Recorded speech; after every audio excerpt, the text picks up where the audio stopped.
the predominant one I heard nearly every time was, "I don't wanna spy on my children." The second one I heard was, "I want to be friends with my children." Yes. Um, all right, parents, if you're listening, I know there's parents listening. Um, I'm just gonna be slightly rude here for a second. Get your collective head out of your ass. Yes.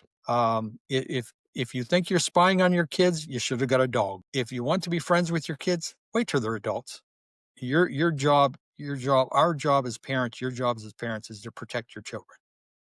Correct. Because yeah, because if you don't think it can happen to your kids, you're lying to yourself. And Well, God,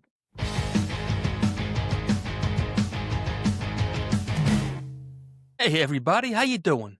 Welcome back to the Another Nobody Show with me, your favorite nobody, Travis Myers. Today I'll be sitting with Kevin J. Laws, who's a retired Homeland Security agent who spent nearly 20 years of his career working to catch child predators. Kevin has written a book, a memoir, of his time in Homeland Security called Hunter of the Damned, A Walk Through Hell. It's a tough read, to say the least, but it's a gripping, no-holds-barred look at his career, doing some really great work that most of us could never do. To tell you the truth, I don't think I'd ever be tough enough to handle it. Anyway, that's enough from me. Let's get with my friend Kevin. Kevin J. Laws, how the hell are you, my friend? I am well, Travis, and how are you? Good, good. It's so good to see you. Good to see And you again. you? So we're here today, all right, to introduce you to my listeners and talk about a little bit about, well, we're going to talk about your book, but more so, this book is about you and your life. And that's what we're going to talk about today. All right, let's All go. right. I'm sorry. And the title of this is Hunter of the Damned, Walk Through Hell. All right. And basically, it's a memoir. Am I correct? That is correct. Yep, those are my lived experiences. Yes. So, what got you started with Homeland Security? I'm sorry, I should properly introduce you too. You were an agent for Homeland Security for over 20 years, correct? Yes. Well, Yes. not Homeland the whole time, because this is what happened. When I started, I worked for U.S. Customs. So when Okay. 9/11 hit, they made the Department of Homeland Security. So Correct. they took the agents from immigration and the agents from customs and put them together. And then when it first started, there was 4 or 5 different names. They went through an iteration of names, which was weird. And then it finally settled on HSI, so Homeland Security Investigations. Okay. All right. That happened a lot with us, with a lot of the guys in my Yes. time in the New York City Police Department, my brother included, and other friends. They all got sucked into. Everybody got swept out of their squads, their detective squads, and sent to JTTF, which is a Joint Terrorist Task Force, and which was nationwide. But here in New York City, it was just, I mean, that's where 9/11 happened, and we are the largest police department in the world. So it did become like a vacuum of sorts that sucked so many guys into it, and that kind of is sounds like what happened to you. Yeah, yep, that's exactly what happened. So they made this brand new agency and then we're like, "Go forth and conquer."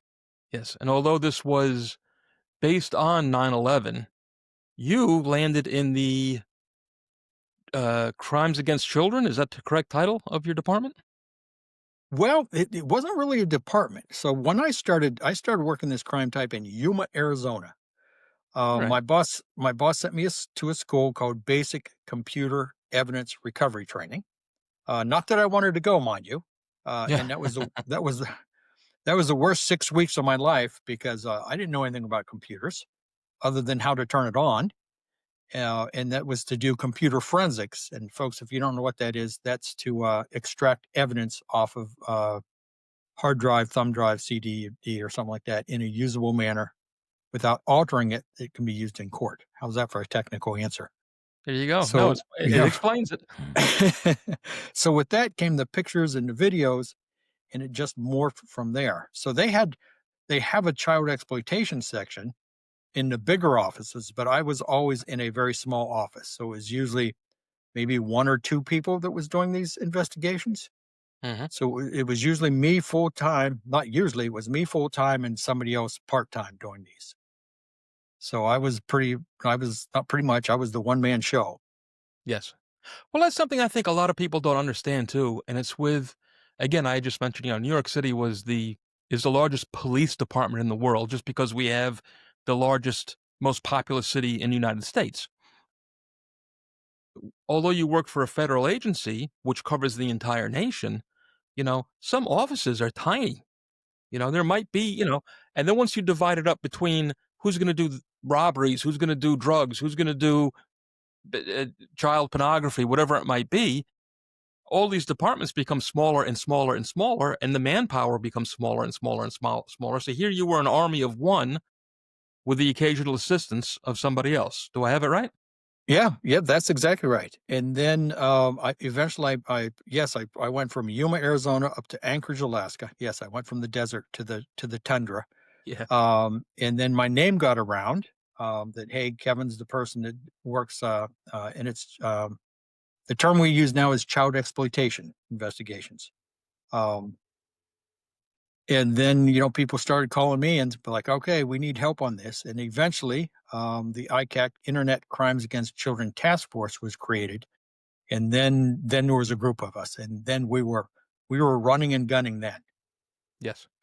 Yeah, because then we had seven. There were seven of us, 7 or 8 of us, and then we were working. That was a team.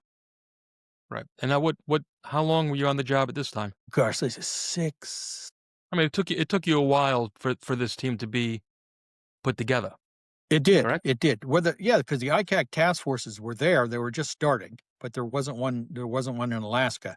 Um, so that took a couple years to put together. I think it was probably 2003 when the task force started. Okay. Yeah.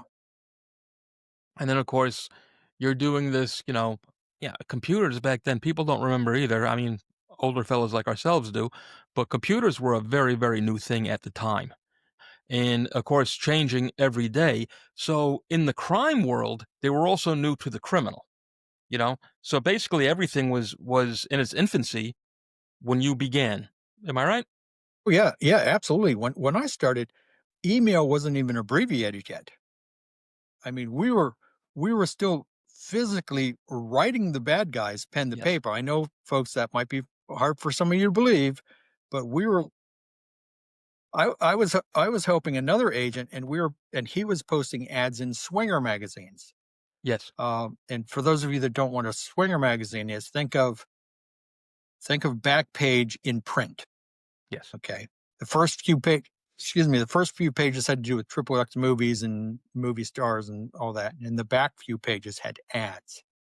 So we would post ads in there, and then once a month we had to go into the CD triple X bookstore, and holy shit. If you've never been in one of those before, and I had not, it's exactly like you see on TV. They Yes. have the curtains and the pay-per-view, and we walk in, and it's the sticky floor, and you're like, damn, Yep, this and is for a people again, for listeners that don't understand, we used to call these personal ads too because people would do it, quite often if they weren't degenerates, there was no online dating, people would put an ad in the back of a newspaper. There would be a personal section. But these magazines in particular were completely sexually oriented. yeah, yep, absolutely. And they'd have codes. They would have codes that you'd have to figure out. And just an aside story, I remember one of the first times when the guy was Jimmy, and he'd be like, "All right, let's just grab a magazine because we don't know which magazine it would show up in first, so we just page at the back, and we're going through the magazine. We hear the curtain slide back, Mhm. and we look, dude, it is somebody we know walks out of the Oh, wow. one of the coin operator, and we're like, and he's like, never talked about that ever again. Right. Yeah, so that would have been a peep show you were in. You're dropping Yes, coins and yeah, it's exactly what he exactly. was in. Now I The remember, I don't know if these were regional to New York or not, but two of the bigger ones that I remember as a kid were strictly sex magazine were, Screw and Cream. Now were these one Yes, was this national? Did you guys is that something that you would look into yourself? yes, yeah. Yes. Well done remembering those names because I didn't. But yeah, that's Yes, well, that's it. I remember, it was again, growing up in New York City, everything was always at your feet or at your fingertips, whatever word you wanna use, and I Yeah, can remember them being like the sex magazines. Things like The Village Voice, which was not a sex magazine, did have some pretty explicit ads in there also, but I remember them in particular, and then there were other dating ones that I there were many, many that they were always a lot of times they were free too. yeah, They'd yep, they'd have these free they were like on newspaper. We call them magazines, but really they were newsprint, like yeah, newspapers, and very cheap, and quite often free. And I remember they'd be in all the bars, all the nightclubs and bars would have them, and you could pick one up off the rack. And again, something I never partook in, but and this is where you would find where back in your time where you would find uh people looking for children. yeah. Look, yeah, yeah. Looking for kids. We would put a very generic ad in there, and people would reply to our PO box. And then if Jimmy was busy, he'd be like, "Hey, Kevin, can you respond to this guy?" And literally writing them and saying, "Hey, if you happen to have an electronic mail address, we can communicate that way." An electronic Uh, mail address. Yep. right, Uh, because nobody knew email; they just knew it as electronic mail. Let let And let then me it, back this up a little because I don't wanna I'm sorry to interrupt you, I don't wanna miss out on this, though. So you mentioned just before, although you were doing it in pen and or through the newspapers, alright, that everything was written in code.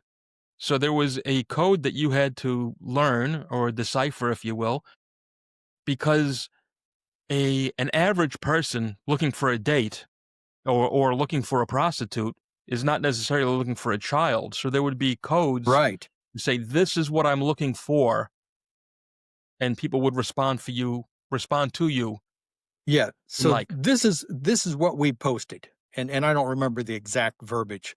Um, are you looking for the younger things in life? That was it. yes. That was it. That was the entire ad. Are Mhm. you looking for the younger things in life? Contact us at this PO box, and that's all it took. I mean, you'd get the occasional person who'd be like, "Oh, yeah, I want to go to the Bahamas, and I'm 80 years old and I need a vacation." And we're like, "No, no, Yeah, not what you're interested in. no." But the vast majority of the people were like, "Whoa, so you know, I can see it, yeah. yeah, how young the younger thing?" And we're like, "What are you looking for?" And now I know too from our past conversations that quite often you would present yourself as a child, either a boy or a girl, right? But then you would also present yourself as basically a pimp, I would assume, you an adult who had access to children. Am I getting that correct? Yeah, when we first started when I was working in Arizona, we were doing the adults offering our kids.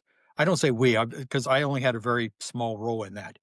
But once I transferred to Alaska, the first 2 years, when I started working undercover, my persona was just a little girl. So I only chatted as the little girl, and I did that for about 2 years. Um, and yeah, that's the term shooting fish in the barrel. Yeah, Yes. that's or target rich environment, however you want to explain it. And then eventually, my name got out and it was like, "Hey, Kevin is the undercover dude." So somebody came up to the office and said, "I'm going to show you the other part of the internet where the adults hang out, where they're talking about molesting children." And I'm like, "All right, this could be interesting." So they flew another guy because I was in Alaska. They flew another guy up that was interested in doing this, and we spent like 3 days going into these chat rooms, which I won't mention because some of them are still active. Um, and then I was like, "Holy shit. All right, I'm going to change my persona from the little girl to an adult, as you said, pimping out my children." And that's what I Yes. did for not 9 years. And that's dark. I That can is, imagine. that is I seriously can dark. imagine. Yeah.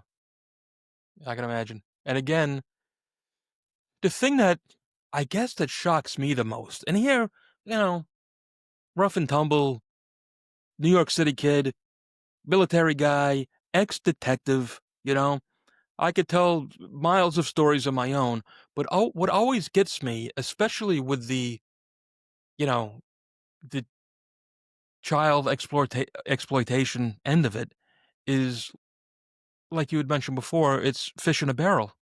There's so many people out there looking to take advantage of children. But yeah, that was the thing when before the internet, it was hard for these folks to find each other. Mhm.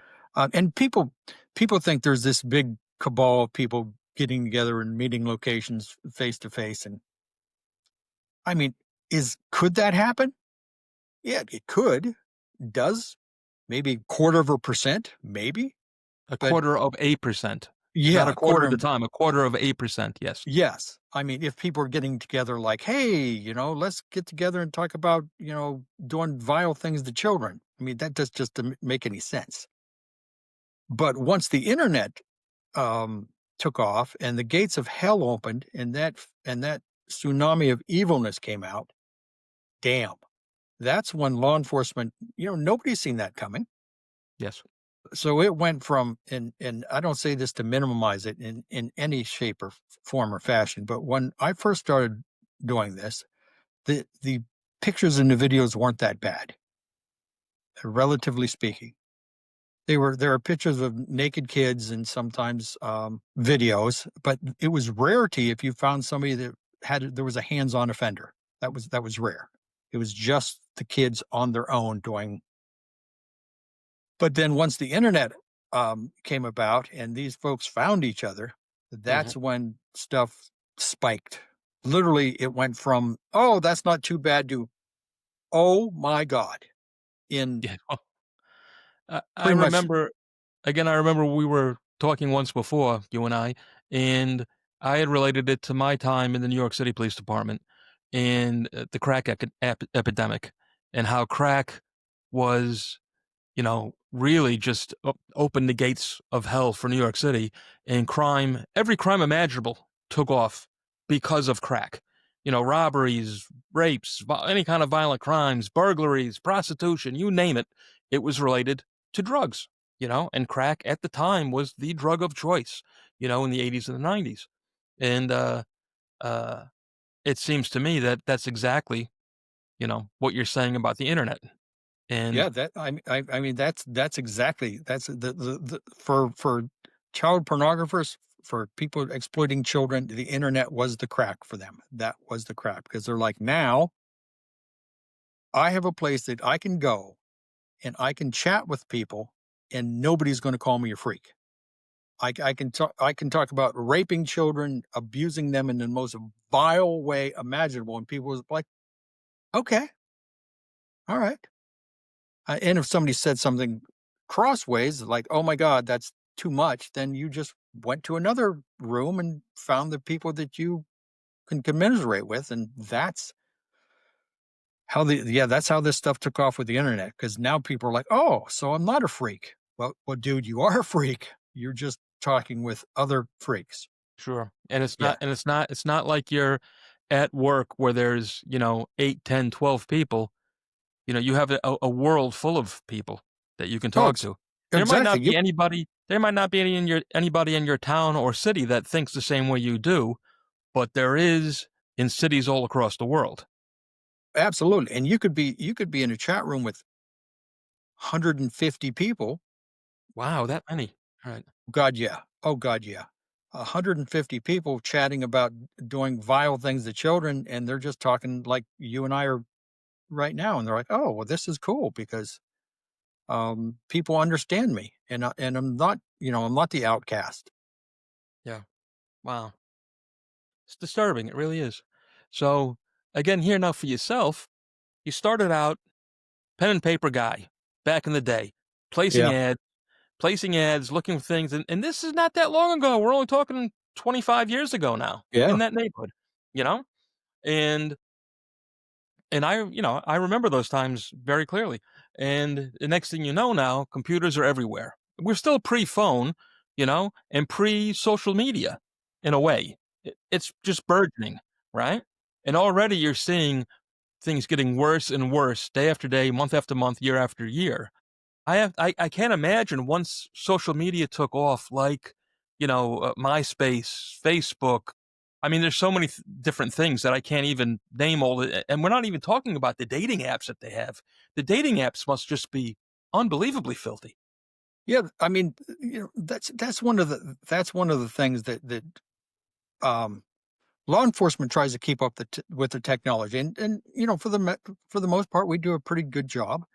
But the interesting thing is that, especially in this particular realm, um, the bad guys, a lot of them stay with the old technology because they stick with what they know. So if that platform is still available, then they stay there, and law enforcement moves on. And this has happened.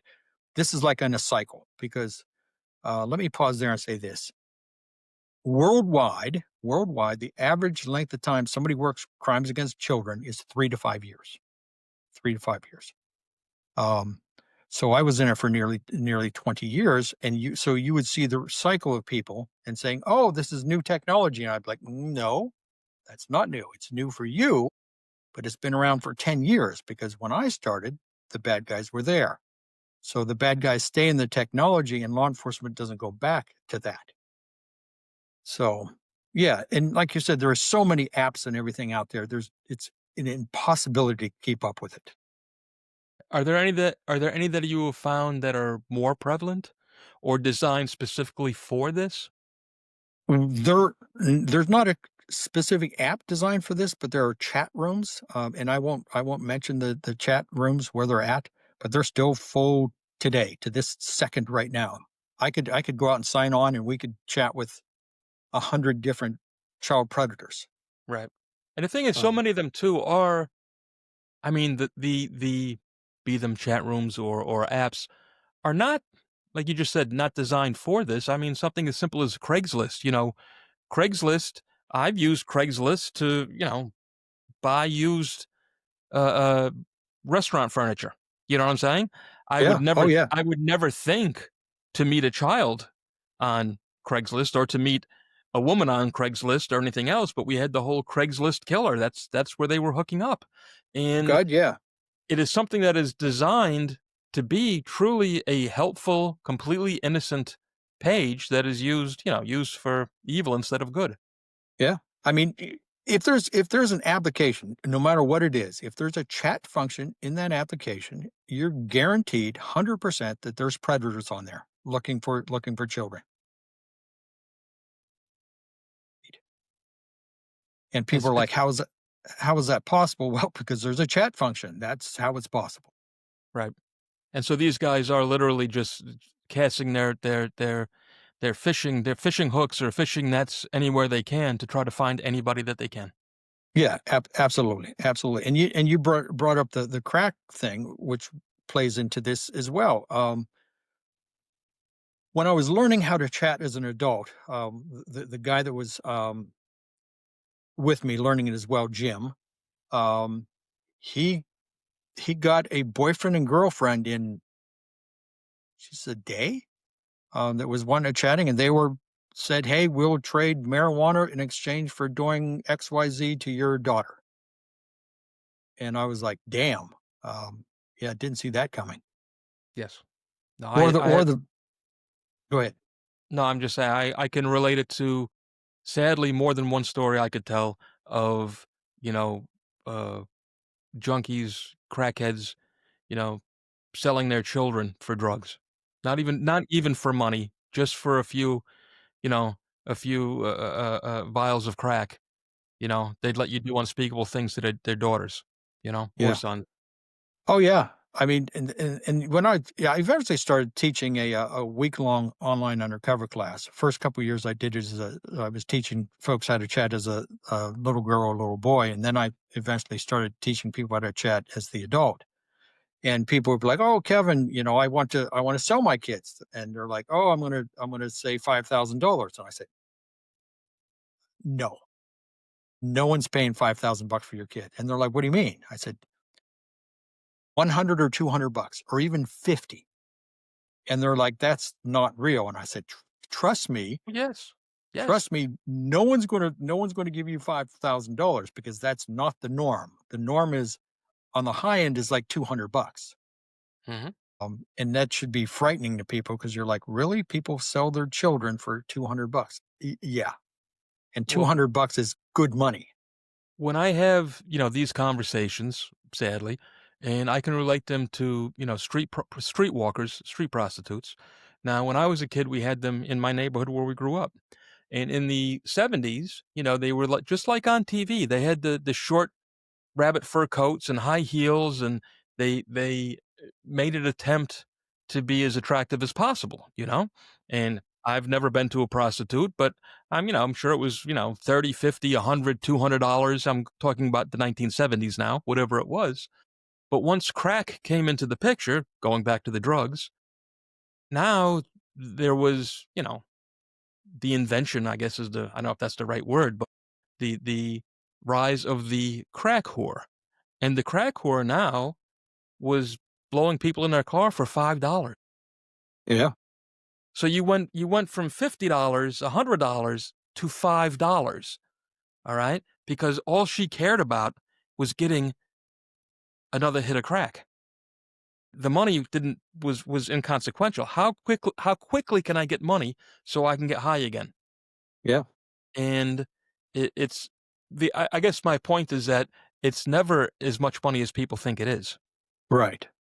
Right. And the accessibility of it is what really blew up for the exploitation side, because just the fact, as I was saying a minute ago, the fact that these people could find each other, and now we can, hey, um, you have kids, I have kids, let's get together and do stuff to each other's kids, and it was just like, oh, this is perfect. No, it's like it's a horror movie. It really is a horror movie. Absolutely shocking. And you were saying a minute ago about how bad it can get, if it could get any worse given AI and all this stuff. And here's a good analogy that I was listening to one of my friends give a presentation one time, and someone asked him that, and he said, "Imagine this. Imagine taking a grain of sand and throwing it into the ocean and thinking you're making the sea level rise." He said, "That's what kind of dent we're putting into this." And people might find that horrifying, but let me throw out something that should horrify everybody listening to this. This is the most. This is one of the most understaffed and underfunded crime type. Most understaffed and underfunded crime type. Wrap your head around that. Yeah. No, it is. It is. It makes me think of two things. Um, people. It's one of those things. It's not going to happen to me. Attitudes. It's not my world. If it's yeah, people think that about dying. I'm not going to die. It's not going to happen to me. These Right. things happen to somebody else. It's going to happen, to poorer people, or people who are on drugs, or people who here, or people are there, whatever. But one of the really scary things that I find is that it can happen to anybody at all, and all of our children are at risk because sadly today everybody's got one of these little magic phones in their pockets. And we're literally doing it to ourselves. And when I say doing it to ourselves, I'm not putting any blame on the victims or the children either. But the fact that the children can literally bing, bing, bing, type into any app that they want, be charmed by some evildoer. And I mean, the stories are endless Oh, of, oh, go God, ahead. yeah, yeah. And I used to talk to parents groups all the time before I retire. Before I retired, and these are either one or the other or both of these. I heard every single presentation, and that's why I don't have any hair, because I Yeah. pulled it out listening to parents. Because the predominant one I heard nearly every time was, I don't want to spy on my children. The second one I heard was, I want to be friends with my children. Yes. Um, all right, parents, if you're listening, I know there's parents listening. Um, I'm just going to be slightly rude here for a second. Get your collective head out of your ass. Yes. If you think you're spying on your kids, you should have got a dog. If you want to be friends with your kids, wait till they're adults. Your Yeah. your job, our job as parents, your jobs as parents is to protect your children, Correct. because Yeah, because if you don't think it can happen to your kids, you're lying to yourself. Oh, And well, again, God I've heard forbid if these something, stories. Please go ahead. yeah, God forbid if something happened and you had the potential to teach your kids something and you didn't do it. Yeah. Yep. No, and I have to say, I was very, very lucky with my children because both my wife and myself this again was my kids are all grown now. I am a grandfather now, I'm happy to say. And, but in our time, okay, this was all brand new stuff for everybody. And our kids always knew more than we did, you Yes, know? and that was the problem. That was the problem. I have high hopes now because when my book first came out, um, sales were dismal because Hmm. I just assumed incorrectly that people our ages would be interested in the book. They're not. That's not the demographic. Our age group, say from 50 on up, I call them the Ostrich Generation. They want to put their head in the sand and go la la la la. I don't want to hear this. But what gives me massive hope is the younger generation that are buying my book that says yes, I want to know, I want to know what's happening. Yes. Um, yeah, because I'll recant a perfect story for this. Uh, Mom and Dad brings the daughter in to my office. One of the times I have a couple of days of a lull and says, we think our daughter's been doing XYZ online. She has a brand new MacBook, whatever, $3,000 they just paid for this. And I said, I said, I had some time. I said, I'll give the computer a quick look, like one day, come back tomorrow. That's all I have time for this. So I looked at the computer, find out that she was doing some stuff online. And her username, her screen name that she's using is shower whore. Shower whore. Shower whore. Now this I think she was either 12 or 13, and that's her username. So I said, damn. So I asked Mom and Dad. They come back the next day. I said, Mom and Dad, I said, can I talk to your daughter alone? Because she's not going to say anything in front of Mom and Dad. So I take her in the office and I said, listen, I said, I already know you're showing your boobs to people. I already know it. I said, don't try to bullshit me because what else are you doing? And she's like, well, I don't do much more than that. I'm like, okay.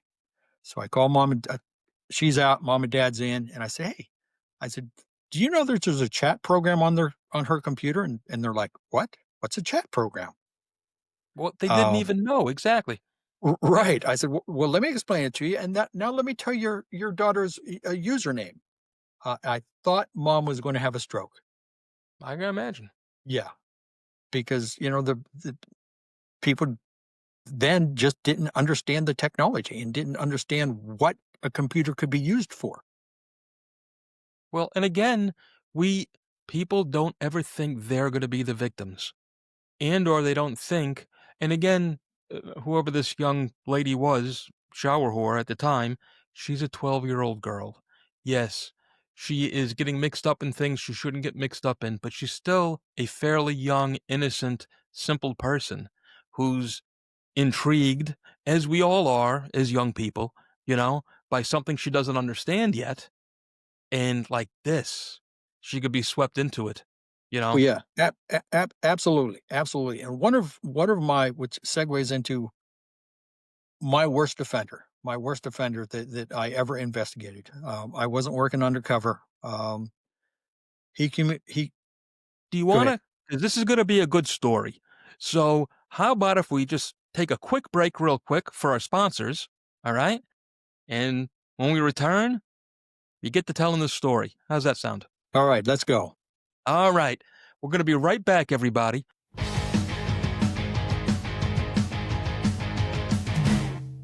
This is a 2024 American Eagle gold coin, which I bought along with several others last year. I'm very happy to report that its value has gone up over 40% in the first year. See, I was encouraged to buy some gold by a financial advisor friend who suggested I be more diversified with my investments. She said gold and silver was a very safe place to park some money, as well as a good hedge against inflation. So I took her advice, and all I can say is I wish I had bought more, as it's been so very, very good to us so far. Now, I purchased these gold coins from the good people over at stackingboise.com, who could not have been nicer, more knowledgeable, or more helpful. Now, I'm certainly no financial expert, but I will say from experience, if you're looking to make an investment, buy yourself some gold. And some real gold that you could hold in your hand, just like this coin you see here. And if you do, then do like I did, and get with the good folks over at stackingboise.com. I'm telling you, they're good people, they took good care of me, and they'll take good care of you. Again, that's stackingboise.com. And hey, tell them Travis sent you. Hey there, true crime fans. Let me introduce you today to the Cold Case Initiative. The Cold Case Initiative is a foundation that donates money to smaller police agencies all over the country. It does this in order to offset the costs of scientific, forensic, and DNA testing with the hope of solving cold case homicides and other horrific violent crimes that otherwise would remain unsolved. Please, if you have it in your heart and a little money to spare, go to www.coldcaseinitiative.org. Again, that's www.coldcaseinitiative.org, and lend a hand where it truly is needed. Be a part of solving a cold case. Every little bit helps. Know that 100% of the donations that go to the Cold Case Initiative go to agencies that are desperately in need of the help. So please, if you can, do the right thing and make a donation. Thanks, and all the best, my friends.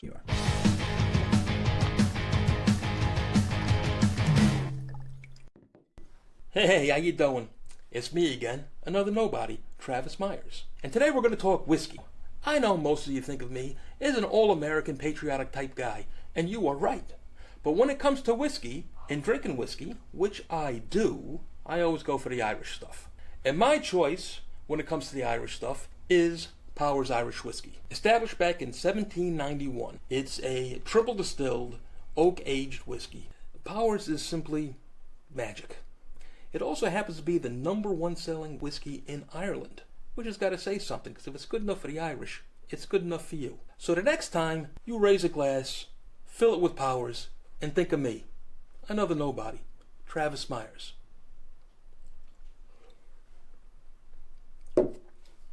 Hey everybody, welcome back to the Another Nobody Show with me, your favorite nobody, Travis Myers, and my good friend here, Kevin Laws. And today we're talking about his book, Hunter of the Damned, all right? And it's his memoir, and he's just about ready to tell us about one of the worst stories he ever dealt with. Go ahead, Kevin. All right, you ready? This is going to be something. So I wasn't working undercover. It's just a tip. I'm up in Alaska at this time, and my name had been around that, hey, if you get a child exploitation case and you need help, call Kevin. So I get a call from the troopers, one of the troopers from Fairbanks. If you don't know where Fairbanks is, that's 300 miles north of Anchorage.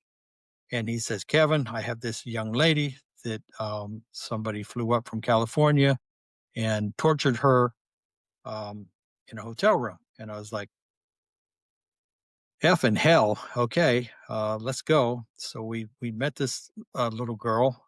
She was 13 at the time. We found out through investigation that the bad guy had been communicating with her since she was 11 years old. So he was had been chatting with her for 2 years. And here's the shocking, well, there's so many shocking parts of this. She was homeschooled, but mom and dad worked full time. So wrap your head around that. So I'm like, okay, who is homeschooling this little girl? No one. I found so I get her computer. Of course, we interview and this and that, and it's just horrendous stuff that she doesn't tell us exactly what happened. The only thing that she says is that he came up. She doesn't use the word rape. I don't know how she explained it, but I found so we get permission. I do an exam on her computer, and I found an 800-page chat. Travis, 800 pages, one chat from this dude.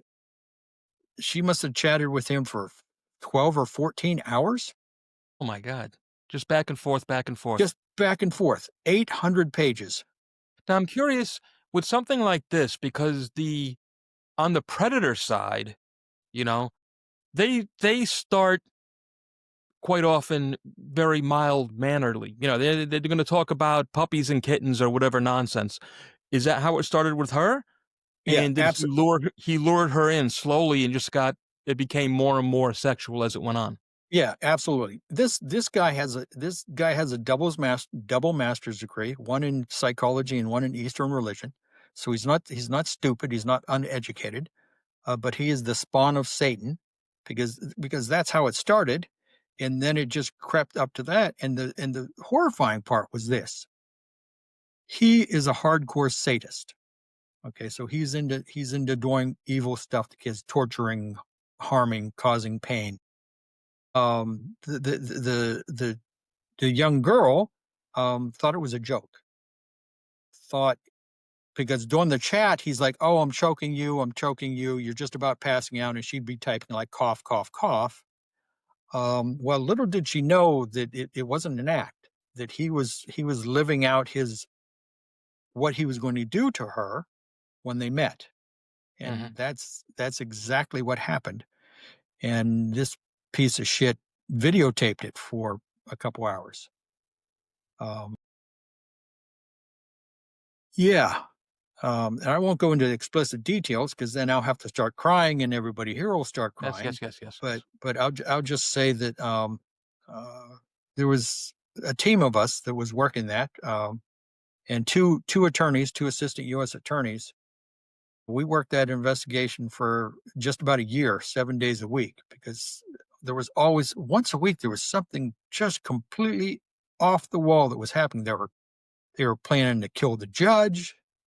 Yes, they were planning to kill the judge. They were planning a prison break, running a bulldozer through the prison yard and jumping on a boat. And I'm like, oh my God, what is happening? And then I was traveling around the United States, and the dude lived in San Francisco. Um, but yeah, we finally get the guy, and he is the biggest, wimpiest sissy boy you ever want to meet. Yeah. Um, But not and around 11-year-old girls. not around, no, yeah, not around kids. And he had anywhere from 2 to 3 or 4 different children on the line or on the hook at any given time. At any given time, and there was so much stuff. He should have been in jail 5 years before I got him. Should have been in jail, but for two things: some shit law enforcement, because his roommate reported him for having an 11-year-old in his effing apartment that he was raping, went to the police department, and they said, nah. And then the And girl this that was he in was, California, correct? this was in California. And then the girl's mom found out about it, and then she didn't call the cops either. So Unbelievable. to the freaking law enforcement, because they were thought, oh, this is hard to believe. And the mom was like, who knows what the hell happened to mom, but this piece of shit should have been in jail 5 years before. But That's yeah, and tragic. and that's and and that's how they met. It was on the internet in some random chat room. And it literally was, and I don't remember what chat room they met in, but it was just something completely random. Yeah. Terrible, terrible. It does. Now, there's a question for you with that. because things that a lot of people in the masses at large don't understand is how limited, quite often, the scope of our job as investigators, detectives, police officers, special agents, you name it, whatever title you want to give it, you know, how limited we quite often are in what we can do to bring these people to justice. And of course, like I always like to say, my listeners are probably tired of hearing it. You and uh, I don't even think we should often be called law enforcement because we don't get to enforce shit. We get to investigate, we get to find the bad guys, we hand it over to the courts who end up letting them go anyway, because the courts are the true law enforcement, if you get where I'm Yeah. going with that. But how often did you find, sadly, even though you're dealing with children, that the laws, the courts, the different municipalities got in the way? Thankfully, I was federal. So the law when I first started, the sentences weren't that good. They were getting maybe 2 years, maybe 3 years. But thankfully, in the federal system, you have to do 85%. 85%. There's Yes. there's you get a little bit of good time, but not that much. Um, and then yeah, there was one time we walked into court, and we got a guy for you know whatever possession and distribution of child pornography, because the law still says child pornography, although we refer to it as child exploitation. And we sit down with the attorney, and the first thing out of the judge's mouth is, "Yeah, I'm throwing out count one. It's unconstitutional." Hmm. And I'm thinking in my head, I'm not a lawyer, but I'm pretty sure he can't do that. And then after the hearing, the attorney Jim, I'm like, "Hey, could the judge do that?" And he's like, "Oh, no, absolutely not. He could absolutely Right. not." But he said, "You pick your battles." Um, but one of the worst ones, and I bash the AUSA, the Assistant U.S. Attorney. I bash him in my book for this. There was a woman. My second worst offender was a woman, and she should have been charged with the 30-year mandatory minimum, and he wouldn't do it because Yes. he didn't want to make the judge mad. He's like, "Oh, the judge we drew." And what I mean, folks, let me explain that. In the federal system, it's just whatever judge is up next to get a case, to get assigned a Yes. case, and it's on. And Travis, that works as well. And It rotates. It rotates. Now, I can say in New York City, I'm sure is very similar because we have so many, many judges. In a small municipality, you might have one or two. So it's not going to make any difference. You're going to see the same people over and over again.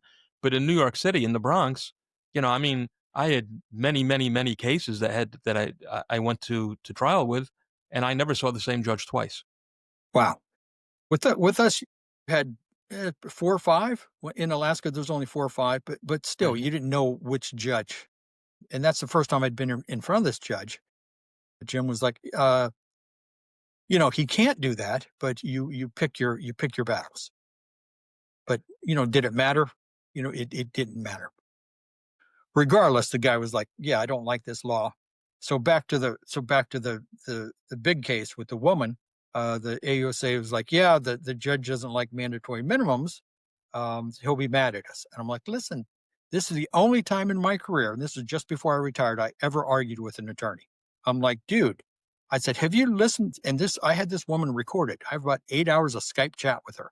Hmm. And Travis, holy shit, some of the stuff that she said will shake you to your soul. Oh, I believe it. um, just incredibly graphic. I said, "Did you listen to those recordings?" I mean, it's audio, video. We were chatting on Skype, so it wasn't just voice. You could see her. And he's like, "Oh yeah, I seen that, but we don't want to make the judge mad." And I'm like, "So she got 10 years. She should have gotten 30 because the AUSA didn't have the balls to stand Yes. up to the judge and say, 'Listen, this is a mandatory Well, case.'" that is exactly kind of was my point. Is that on your end, you're doing the right thing, bringing the case, because you wouldn't be delivering it to the attorney general if it wasn't a worthwhile case, you know, and they wouldn't be accepting it if it wasn't a worthwhile case. Yet quite often, be it the attorneys and or the judges, you know, tear it apart, and it's so heartbreaking. It's so disheartening when that happens. Yeah. Thankfully, that was the only one time that happened to be, but it was definitely frustrating because I hung up the phone after arguing with this guy for 30 minutes, and I'm thinking, what is wrong with him, dude? Where's your morals, right? Where are your morals? I mean, you've listened to this lady; she is beyond evil. The stuff that she wanted to do to children, I wouldn't even touch on 1% of it on here. Well, quite often too, when it comes to the district attorney's office in general, in both on both sides, on the prosecution and the defense, it's the law, okay, and morals and what's right always takes a step back to can we win or not win this case? Yeah, yeah. And they want an easy win. It's always about an easy win, getting through it. A win is a win to them. You know, they won. They won. She got 10 years. He was happy, you know? Even though she should have got 30 years. In real life, she should have got the rest of her life. She should have been put away forever. You know, I don't even know the case, but I know that's the fact, you know? yeah, absolutely. But Yeah. yeah, Yeah. It's tragic. you know, Tragic. my take on it was always, because people ask me, were you ever upset that they didn't get what they deserve? This case, I was. That really pissed me off. But on the other ones, no. My idea was, I catch them, you clean them. There's nothing I can do about it. If as long as they get something relatively okay, then because this is, and this is one thing I get asked all the time. Uh, what happens to them in prison? Uh, well, yikes. What you hear that happens to a child predator in prison is probably about 10 or 100 times worse because they are treated as less than human. So, yeah, they do not Well, have a good time in well, prison.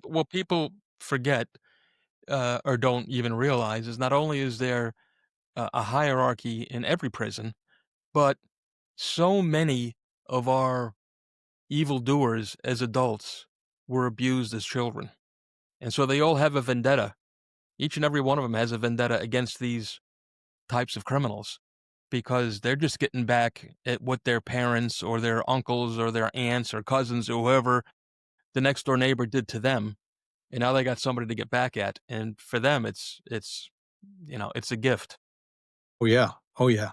So that is, people also ask me, what's the recidivism rate? I don't know the statistics, but it's relatively low. It's relatively low, especially after they've got out of prison. It doesn't matter what prison, folks. It doesn't matter state, federal, local. If these folks go into prison for any amount of time, a year, um, yeah, it's not good. It is not good for them. So people do not want to go back, and Well, because of that, I'm glad you brought that up because that actually surprises me a little bit because I would immediately think, okay, that someone with these proclivities, all right, and that they would have a hard time not giving into them. Back to like a drug thing where it is their drug of choice. Children yeah, are their drug of choice and they simply can't say no, you know? But you're saying that recidivism rates are low amongst child predators. if they've been to prison. If they've been to Interesting. prison. Yeah, because like I said, their prison time is not kind to them, is not kind to them. I mean, they like I said, they do reoffend, but not at the rate what people think they do. And that's another reason why that suicide is really high. This is for these offenders, it is the biggest suicide risk for these Oh, I could offenders. imagine because they don't wanna they can't deal with what they have to deal with in prison. Right, and that yeah, and just the social stigma of, you know, you're a child molester. Yeah, yeah. Interesting. Now you mentioned this last one too as a woman, okay? And it's something that people, I guess, tend to forget, okay? But something that I know all too well, both from the drug world, how often times women are violators, and again, I had just mentioned before, women who would sell their own children for drugs, but how oftentimes they are also the ones who are running the brothels. If there's a brothel involved and or any trafficking involved, quite often women are into the recruitment and the trafficking itself. Now, did you find that quite a bit yourself Yeah, in your work? I never did any of the trafficking investigations or anything like that. All of my investigations were like the one off. But I did arrest 3 women. Yeah, only 3 women over a 20-year career. So it's Oh, relatively what's rare. fairly rare for you. All right. Yeah, oh gosh, yeah, it's relatively rare. And this is the interesting part. The vast majority, excuse me, the vast majority of women that do this crime do it because a man wants them to. Yes. Yes. Yes, or they're trying to attract the man. So I had one that was doing it to help the offender commit the crime, and I had another woman who was actually produced images of her own daughter um, to attract the guy, and then the last woman, she was doing it just because she needed it. And here's a quote from her on one of the videos. She said, "I'm just a pedophile. It's just part of me. This is something I have to have." Yeah. That's a near quote from her, Yeah. because people are like, "Well, why are these people the way they are?" Uh, People are like, "Oh, they had to have been molested when they were children." I don't believe that. No, the Uh, vast majority of them have not been. yes, I believe quite often it is just that it's their desires are what some people like blondes and some people like brunettes, other people like children, and it sounds really crass to put it that way, but it is just what they like. It's the way that they're built, unfortunately, Yeah, and no, that's why we have things like this. In my mind, this ridiculous push to rather than using the word pedophile, to use MAPS now, minor attracted people, to somehow whitewash it into something that is, you know, acceptable. oh yeah, Um, that is the most vile term that you could ever yeah, I have. think so. That people is like, oh, there's just people that's and I'll give you 2 examples of that. One on one side and the other the opposite extreme. Um and how that word is used by these guys.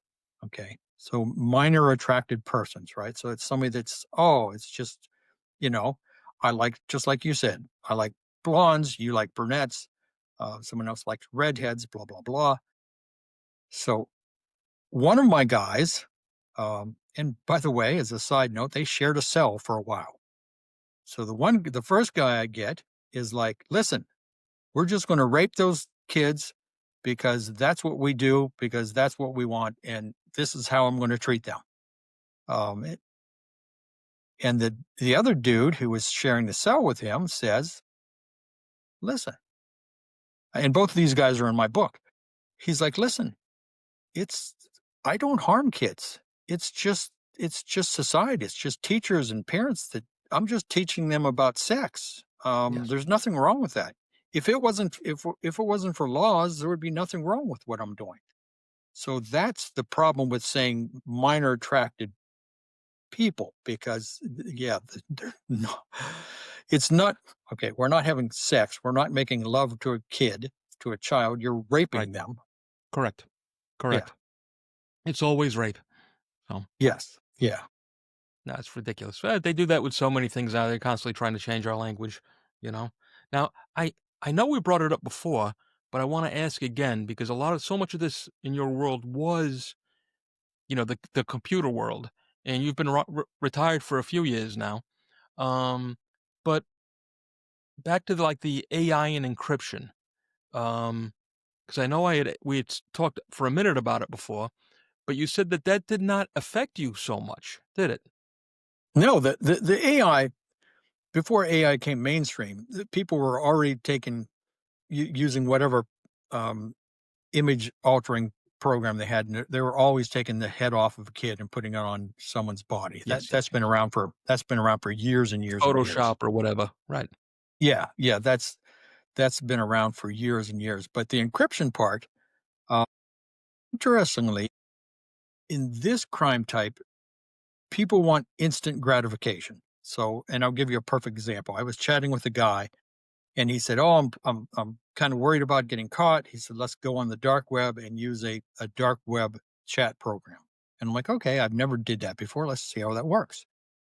So we're trying to chat, and he would type a word and it would literally take me a minute or two before it showed up on my screen, and then back and forth. So a 5-minute conversation could have taken us an hour. So I finally typed to the guy, said, this ain't working.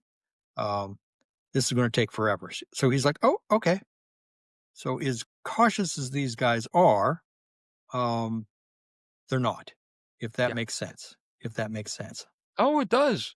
Well, back Yeah. to it's their drug thing. They can't say no to it.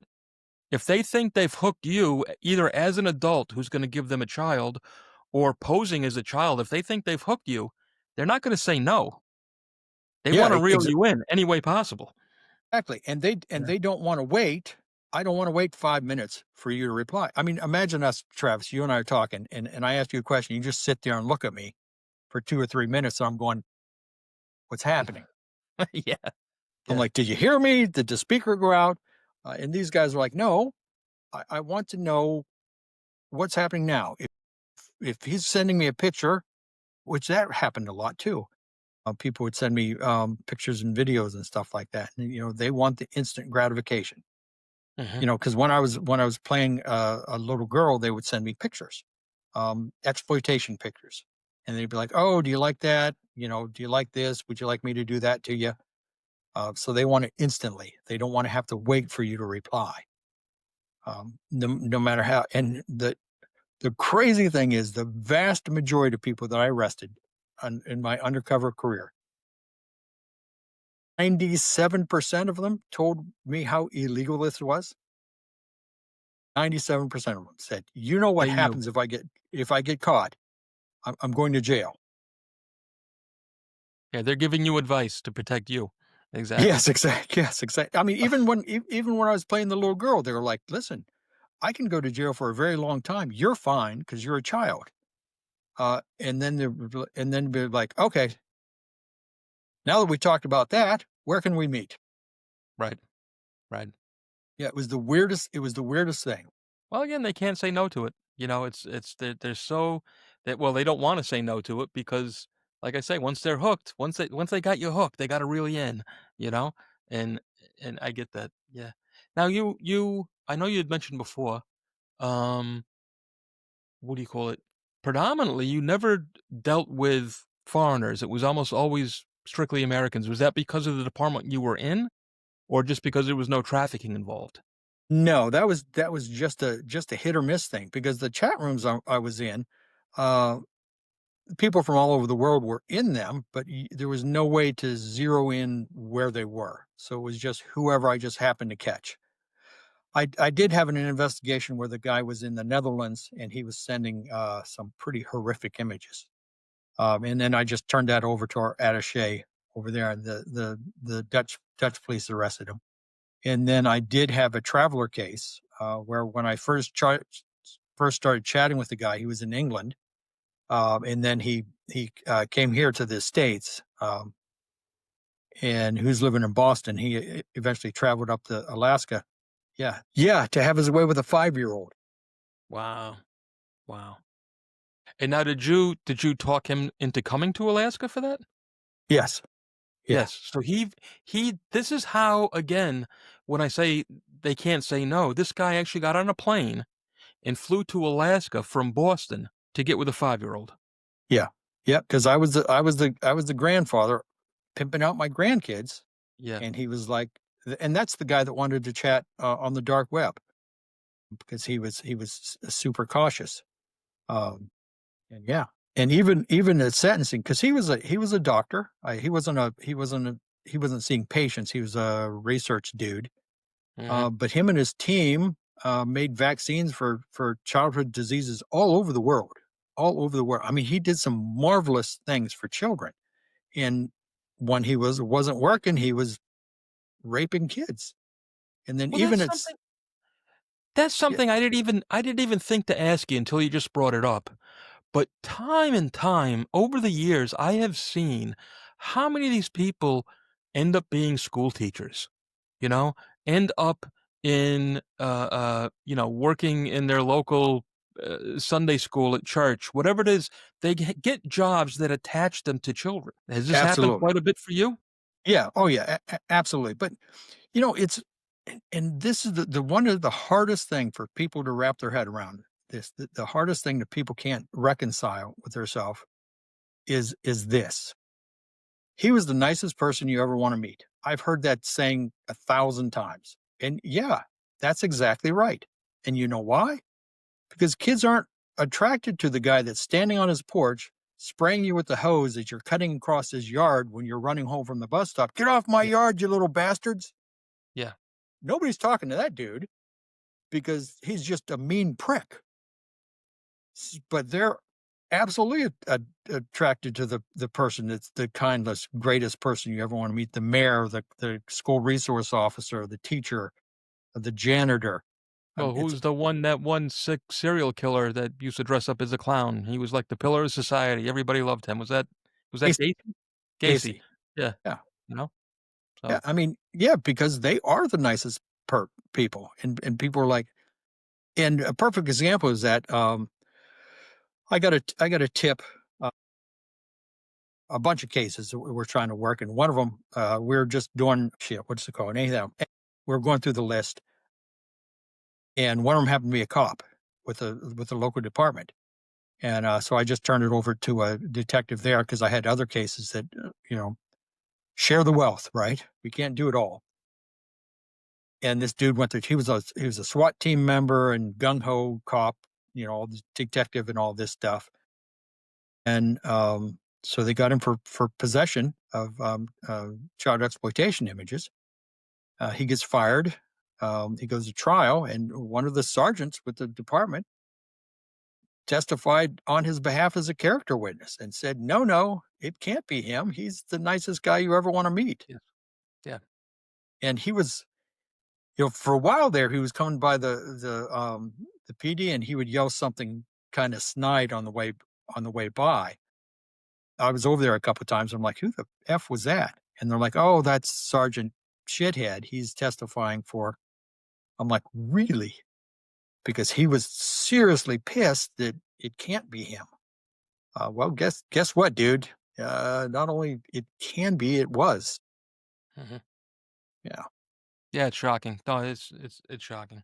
So, let me ask you to, um, I don't know, it has nothing to do with the foreign thing I just asked you, but as an instructor, so once you retired, you became well, while you were on the job and after you retired, you still remained an instructor. You taught police departments and other agencies all over the nation, but also in several different countries, correct?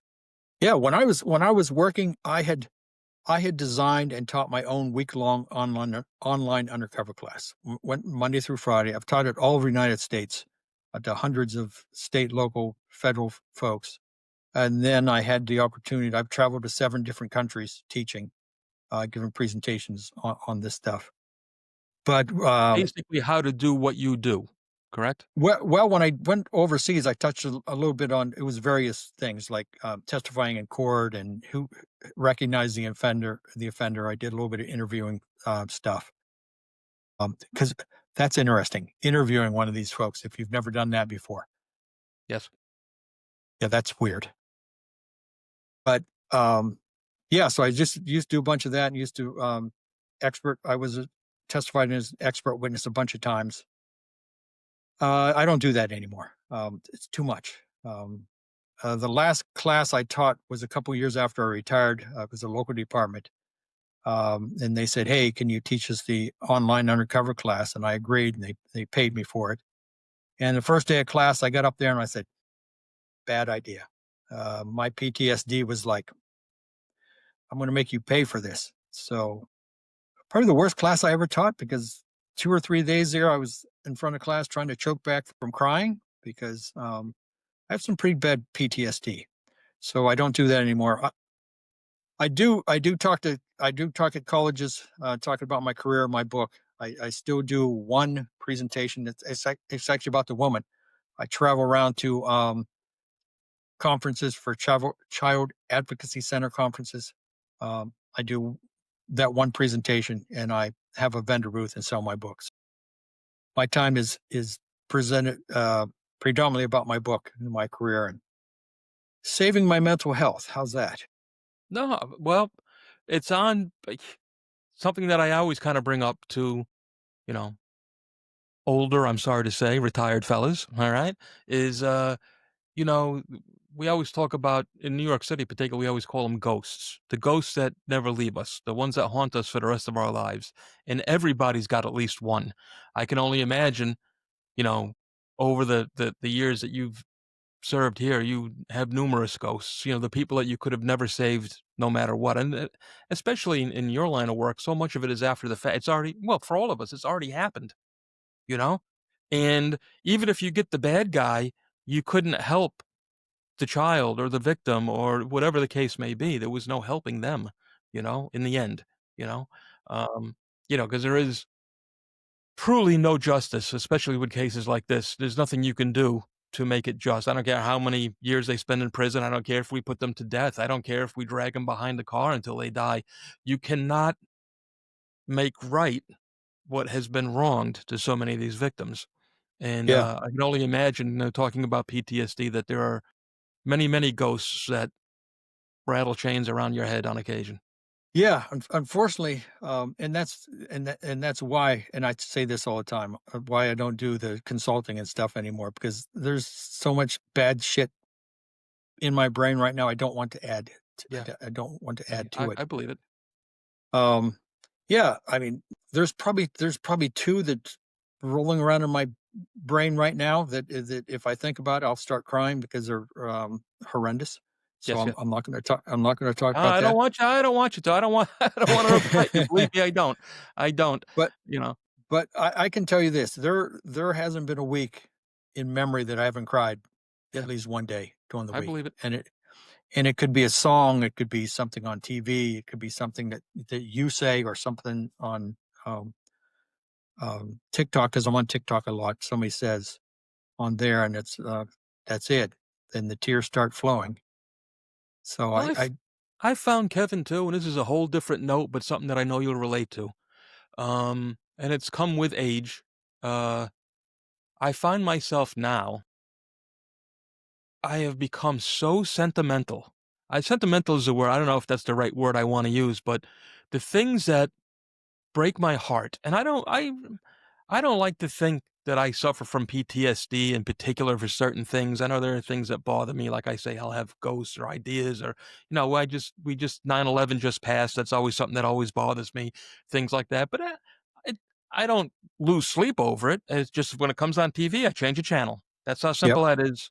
This is no longer anything I want to talk about. Click, it's gone now, right? Um, but it is, when things are not right with the world, whatever they may be, things going sideways here in our country, shit in the Middle East, you know, stuff going on in Europe, whatever it might be. Man, do I sometimes just take it to heart, and I don't want to. It just seems that I'm really am softening and mellowing in my older years, and I can't put any more on my shoulders, if you will. So, yeah, that's 100% because my wife likes watching the news. I don't. I'll either put in my earbuds or my can earphones, and I will tune that out. I do get my news from online, whatever source. I will read the mhm. headline, and if I want to read the story, I'll read the story. But when it comes to anything about kids, I can't do it. It kills me.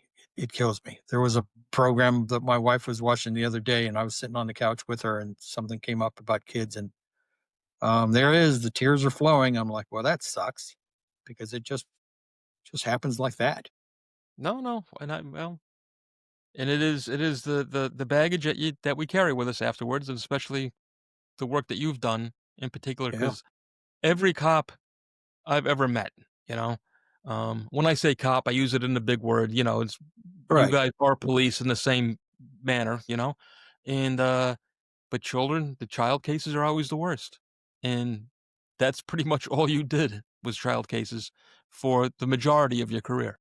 Yeah. And why I did it for that long, you know, I asked my this, and I was just asked that last night. Um, Someone said, "Would you do it all over again?" And I said, "Hell no. I absolutely would not do it all over again. It wasn't worth it. It wasn't worth to what it did to me mentally. Um, I would do it again for 3 to 5 years if they made me get out. But would I do it for just under 20 years? No, that was, hindsight's always 2020. So I look back and say, dude, that was utter stupidity, utter stupidity. But Um, sometimes too, and to commend you as much as I can, and give you credit, I can only imagine that there was a bit of a calling because, you know, if you weren't gonna do it, who was gonna do it? You have that in you. You wanted to do the right thing by these children and by children that you've never met. Quite often when you're doing again, for lack of a better word, what young people today call catfishing, you're luring these bad guys in, but you're doing it in defense of real children that they haven't stumbled across yet, you right. know? And so how could you say no to that? Yeah. And I mean, that's something I'm sorry to cut you off. That's something that probably also haunts you sometimes, because I know for myself and for many of my friends and my brother included in this, one of the things that bothers us the most about our past career is guilt. And what do I mean by that? And I think there's a thing where even now, when you see crap going on TV, like we could change the world. There's nothing you and I could do to change the world. That's right. silly talk. But the guilt that we're not trying to change the world anymore. And or the guilt when you see, back to like 9/11 or these poor bastards dying of cancer or my kids, you know, who am I to have such a great life? I really feel that way because I've seen so much sorrow and so much awfulness, but it's never touched my family. Yeah. And I'm sorry, go ahead. No, you know, I don't have the guilt of that, but what I do find really upsetting now is the fact that people throw people throw around the word pedophile or pedophilia like it's a game.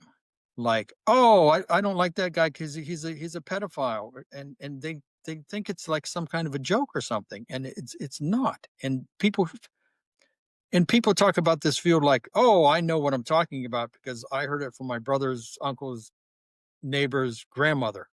Yeah. Um, um, I watch a and it's special on Netflix. I know all about it. yeah, or I say it just because I think I have an opinion about it, and that's terrible. And back to the fact that people call other people a pedophile just for the fact of a shock value. Yeah. That Yes. that Yes. that that disturbs me because because you need to Of think course. about that word. You need to It's think it's about that it's word. it's like the silly politics that we live in now where everybody's a Nazi. It's just stupid. Yeah, It's stupid. yeah, I mean, I yeah. could tell you, I cannot relate my work anywhere to what you have done with your career.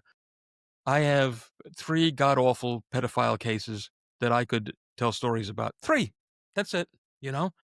And believe me, that's way more than enough that I would ever wanna talk about. And the idea that when you relate somebody else to doing that, it takes, do I wanna say a special kind of person to be a pedophile? No, it's not a special kind of person, but it is a very different kind of person, and it is not your average Joe, so, Right. Yeah. So, folks, quit using that word randomly. yes. It's not a random word. That's like telling somebody, "Oh, he's a serial killer." You never hear anybody say that just like randomly. "Oh, I know Bob, he's the serial killer." No, people are like, "Oh, that's the pedophile." And you just throw it out there randomly for what? For shock value. And that's stupidity. And you know what that does? It makes our job, the people that's committed to investigating this, a lot harder Sure. because then Well, people are calling with the bullshit tips. Um, oh, this guy's a pedophile because he has children, and that's their background. Yeah, and it gets back to the whitewashing of words too, where they become more acceptable or easy, or they lose all meaning, where we don't care anymore. Because now who's not a pedophile? Who's not a Nazi? Who's not this? Who's not that? Because it's used and used and used and used until we just don't care about it anymore, yeah, you know? exactly. And then when departments start getting calls about XYZ is a pedophile, and you're like, oh, for the love of God, this is the 14th call I've got this week, Yes. and it's complete bullshit. In reality, that 14th caller might have the dude that's actually raping children, and now the department's like, should we investigate this one or not? So, No, it folks, is. quit doing that. I agree with you. I agree with you so much on that. We've got a giant language problem in this country. Indeed, we do. Yeah, we do. Is there anything else you'd like to talk about here, my friend? Did I touch on K&S Teaching and Consulting? I did. Is You this did.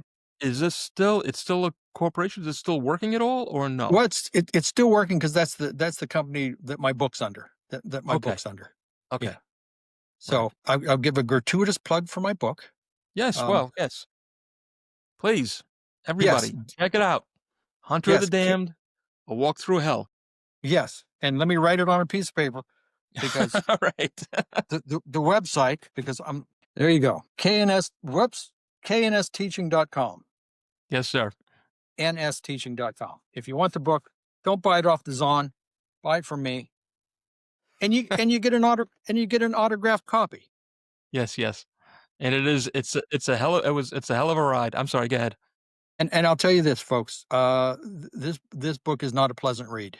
It's not.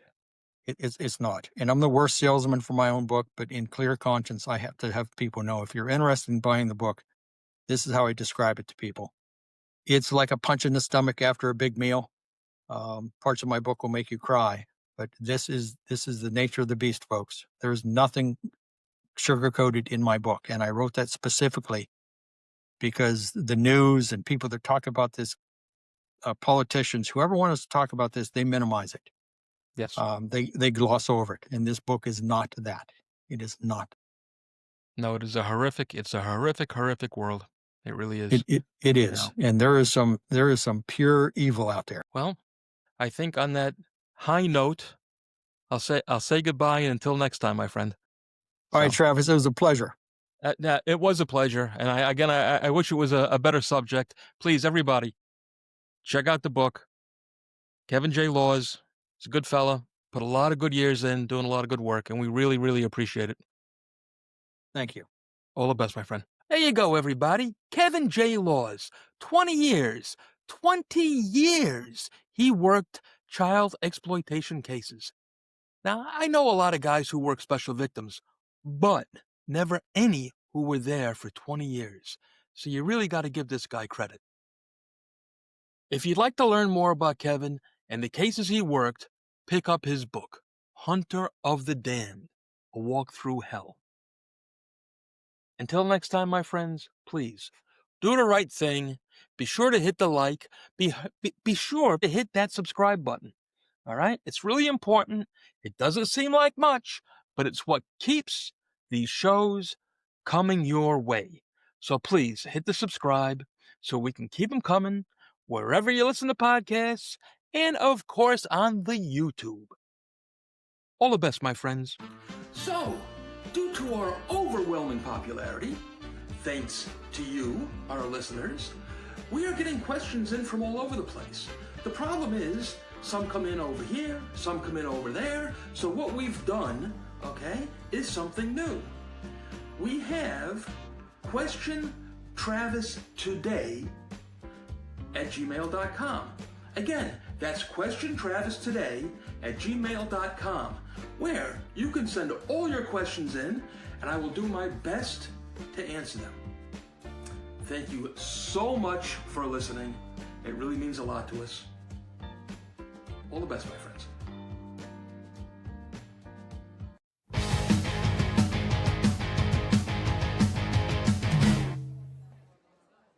Hey, how you doing? Another nobody here, Travis Myers. This one's going out in particular to all my drinking friends out there, because I got a new favorite thing, and it's called Shankys Whip, and it is magical. It's Irish whiskey mixed with a little caramel, a little cream, a little vanilla, and it's heavenly. What more can I say? I suggest you pick up a bottle. You can have it as a shot with a cold beer, like I like. On the rocks, it's great. Mix it with a little cola. I promise you, you're going to love this stuff. Next time you raise a glass, think of me, another nobody, Travis Myers. Hey, do the right thing. Hit that subscribe button so you don't miss any more of my nonsense. All the best, my friends.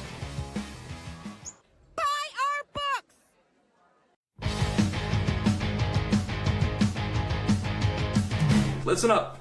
This one's important. I'd like to try to encourage you, please, to give to the Steven Siller Foundation, Tunnel to Towers, at T2T.org. That's letter T, number 2, letter T.org. Do good for those who've done good for you.